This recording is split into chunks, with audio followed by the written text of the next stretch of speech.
Just like the stock market, you can make money reselling sneakers by buying low and selling high and making profit with the margin in between. In today's video, I'm gonna go through the steps to take if you're getting started in buying and reselling sneakers. So the first thing you want to do is go onto apps like Sneakers, Foot Locker, Soul Supplier.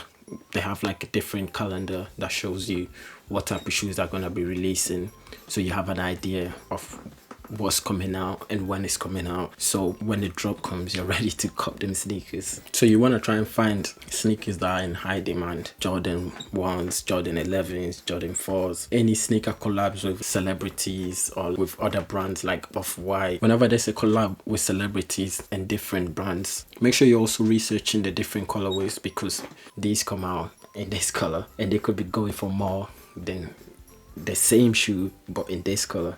So the colorway is also very important. So after you find out a particular shoe you want to sell, download the Sneakers app, scroll to upcoming, and it will show you all the sneakers that are about to release. So for example, just for this video, for example, let's say if you wanted these shoes right here, SB Dunk Low Paisley, that the draw opens on the 30th March at 8 in the morning. So what you would do is press notify me, so Sneakers will automatically notify you. I think it's 15 minutes before the shoes drop, so that you're ready to cop them. And then for you to see if these shoes are in demand, you will go to StockX, type the shoes you just found, so SB Dunk Low. So as you can see, the shoes here, right here, and it shows you all the different prices for all the sizes. So as you can see, I can buy the shoe right here for £99.95, and then depending on what size I get, these are the prices that they're going for. So as you can see, you could literally, 2-3x your money just by buying this shoe. So imagine if you buy the shoe and for whatever reason it doesn't sell, you're literally not taking any risk, because you can take the same shoe and just return it back to Nike. So this method is risk free.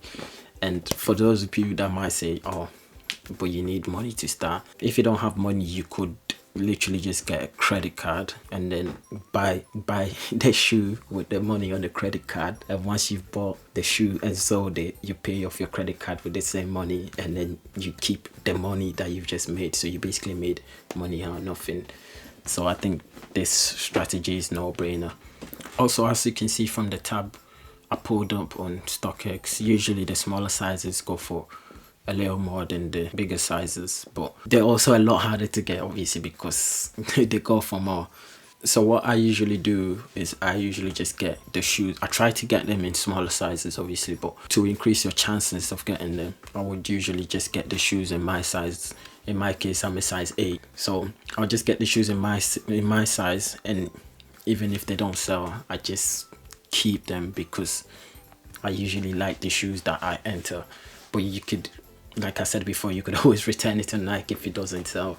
When you enter the raffles, you could enter in, so let's say for one shoe you could enter like multiple times for the same exact shoe, but it has to be different sizing. So like adults you can enter once, but for the same shoe you could also enter the youth, and you could enter the children, and you could enter the toddlers. So what I do is I usually enter for all of them, so that even if I don't get the adults, I could always get the youth or the children, and I still make profit out of it. But obviously smaller sizes, the profit margins are usually not that much compared to like the adult sizes. You could also join other websites like Foot Locker, Size, and I'm in the UK, so I'm just naming the ones that are available to me. So depending on where you are, you could do some research and find what other sneaker raffling websites are available in your location. Also, another thing I've seen people do is they phone up the shop. So in my case, Foot Locker in Manchester, if the shoes are dropping today, you could literally phone up in the morning. It has to be early in the morning, obviously. If it drops at 8 a.m, you're not gonna phone up at 8 p.m. and thinking they could reserve you some shoes.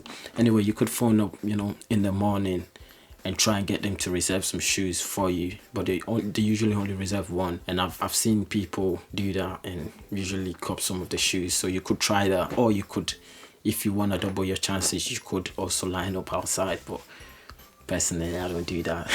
Just make sure you get some really good shoes in demand, that people want. You don't want to be getting something that no one is willing to buy. But obviously, if you do your research, you would eliminate the possibility of you buying something that is not profitable.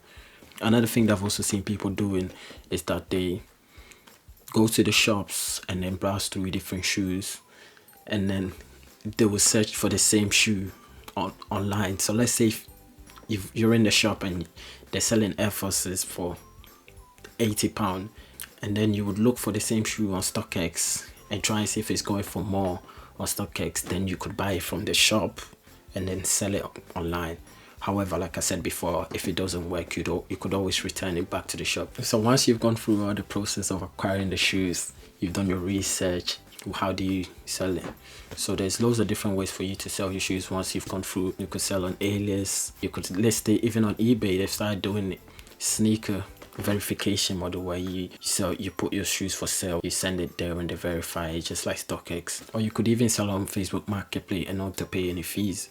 So this is my strategy for how I buy and resell shoes. Let me know if I missed anything. Thank you very much for watching.